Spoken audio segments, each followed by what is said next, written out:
magazine online, and I was really, I don't know, proud to see students at Foothill College creating such a cool publication. The stories are great as well, so I appreciate the opportunity. Also, well, congratulations. I think that the design work is actually pretty good. There are definitely some areas of improvement that we can review today, but for the most part, it looks beautiful and it's really nice to see it printed. So my name is Adriana Garzon. As I mentioned, I'm a student. You probably weren't here when I said that. I'm a student at Foothill College. I've been here for about 2 years. I just completed my certificate in graphic and interactive design, and I've been working for a year at the Design Center, which is located at the Smart Shop. So let's get started. I'm gonna just talk about two major aspects of magazine design. Oh yeah. Remember. Let's see if I can. Okay, perfect. So I'm gonna talk about two major aspects. One is layout, and the other one is typographic hierarchy. And these two aspects kind of encompass a lot of information. So I'm gonna try to consolidate and don't talk too much about that, because I wanna just talk for about 10 minutes or so, 10-15 minutes, and then we can look at your magazine and identify together what worked well and what could have been better. Okay? Okay, so for layout, we're gonna talk about grids, we're gonna talk about images and text placement on the page, and we're gonna talk about white space, okay? And then for typographic hierarchy, we're gonna talk about the placement and use of font on the page and the different techniques that we can use to create emphasis using type or font on the page. Okay, so for layout first, I'm sorry that the images are a little blurry, but the idea is that for layout is basically the placement of different elements on the page, so you can see images, text, boxes, even white space is part of the layout.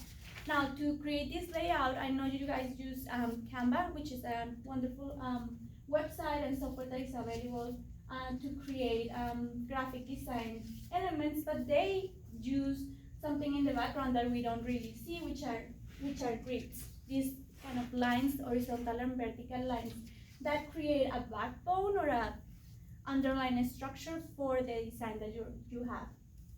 So some of the examples that I have here, you can see this has only 3 columns. That one there, I believe is 12 columns. You can go crazy with the columns. You can place as many columns as you want in the page. That doesn't mean that you're gonna stick to those columns to place text. That just means that you can think creatively about the different ways in which you can use the columns to create groupings or larger areas that are gonna help you place the images and the text that you have together.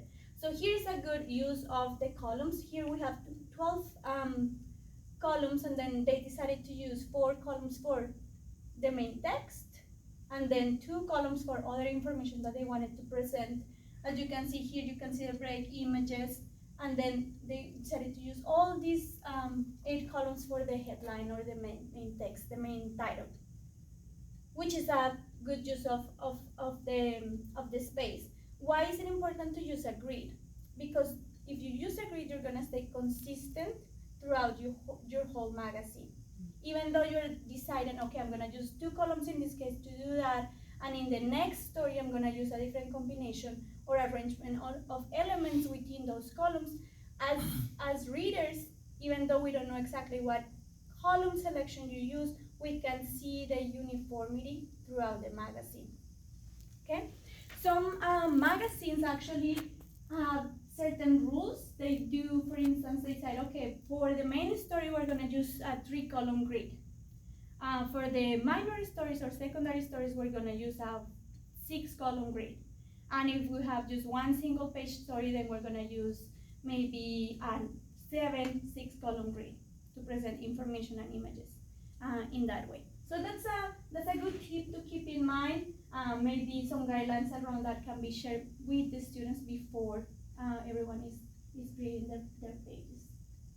Okay, this is another thing that I wanted to mention, and it's white space. So sometimes when we're creating something or designing something, it's really easy to try to cover every single part of the page. Like we want images or text everywhere, because we feel that if they're in there, then we're like missing out or we're wasting a space. But in reality, white space, as you can see in this example, is really important to create or give the reader a break for their eyes to move through the page and to analyze and see the information that is more important or that you want to convey the most. So if you see here, the title isn't necessarily as large as the letters that they have for the start of their paragraphs, but since it is surrounded by white space, that's where my eyes go first, right? When I'm looking at the page. Similar here, they wanted to create a break between, probably this is not necessarily as related to the story that they're having in this magazine, so I create this block of white space to make sure that the reader can see that separation or division between the information that I'm presenting. This is a good example of a layout a sketch, or these are some ideas that can be generated before you create a layout for a magazine. The final one is you kind of combine, you have certain number of images that you want to use for the magazine, you combine them in these layouts, but what I like about this one is this one keeps in mind the use of white space. So it really lets you see, okay, if I present the information this way, I know that the eyes of the viewer are gonna move to here or to here if I leave this black, white. So it's a good way to approach the design process. Any questions? No? Okay. Did you think about any of this when you were creating your magazine? No, not much? Some of you? I wanted to fill everything in. Yeah. I know that feeling, because in my graphic design classes, that's what we try to do, and then the teachers are like, oh, okay, let's see. And then we get to modify that structure, and we see how much more emphasis we make on important information when we don't do that, when we actually leave some breathing room. Okay. The best example I found was this one. And even though it seems crazy that we're like wasting half a page, we're actually creating a lot of emphasis and a lot of attention towards the title of the story. If we had the title of the story on top and a lot of text underneath, we will see it as well. I'm not saying that we're not going to read it, but it wouldn't be as impactful for the eye. Here you can see the underlined grid structure or column structure. Probably it's about 6 columns, 1, 2, 3, 4, 5, 6. But see how they decided to use a number of columns for the text, some white space here as well to create emphasis on these, which is probably a highlight of the story or a summary of the story that they wanted people to see first. And then I have my image there. Okay. Oh, something important too that I wanted to mention is the mostly magazines have a white background when you have a lot of text, and the reason for that is that it's less distracting. Did I say that right? Yeah. Distracting. I was like, that doesn't sound right. Distracting for the eye when I don't have anything else to see but the text. Okay, that doesn't mean that I need to be completely forced to always use white in the background. Just be mindful that there should be enough contrast between the text and the background, so it's easy to read, especially if I have a lot of text that I want to get through. Okay, so that's what I wanted to highlight about layout. Now let's talk about typographic hierarchy. So that kind of sounds complicated, but it basically means that we're using type or fonts, right, to create certain structure, to give a structure to the information that we're presenting. Okay, when you were creating your stories, I'm sure that you and I saw it with quotes and subtitles sometimes, you run into some information that you really wanted people to know. Like, this is the thing that changed my mind about this topic, or this is what defined this moment in the story for the person I'm writing about. So that's what you do with typographic hierarchy. You communicate that information without necessarily saying, oh, this was the most important part of the story. You're just showing it with type, with font. So here you have the main structure of the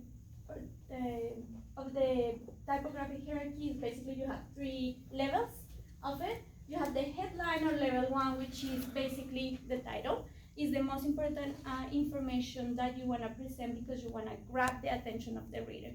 You want them to, when they're passing the pages of the magazine, you want them to read your story because the title is that attractive. So you're helping the title, which are beautiful words that you guys wrote, with a font and a size and a color that attracts the viewer or the reader to it. Then you have the subheads. Subheads, notice here that you have kind of 2 levels within that. You can have even more, but it's any type that you are using to create or to help the reader navigate the information that you have on the page. So in this case, we have the subtitle, right? But we also have some sort of minor title, maybe a quote that we have to highlight what the person that we interview, for instance, is saying.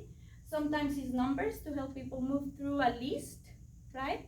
So it doesn't matter what it is, but it's just that text that you shows and you're using to help the viewer navigate through the information that you're presenting, okay? And then you have the text, which is usually the bulk of your stories, which is where you're presenting and developing all your arguments or presenting the story that you collected and wrote. And for this text, it's important to keep in mind that that's where the readers are going to spend the most time, right? So you really want to give them a font that is easy to read, that it has a lot of contrast, and is not too decorated. Cursive letters are, for instance, harder to read for people. Some people can't even read them. So you really want to choose a font that is easy to read and keep it in a size that is appropriate to the column width that you have and to the space that you have.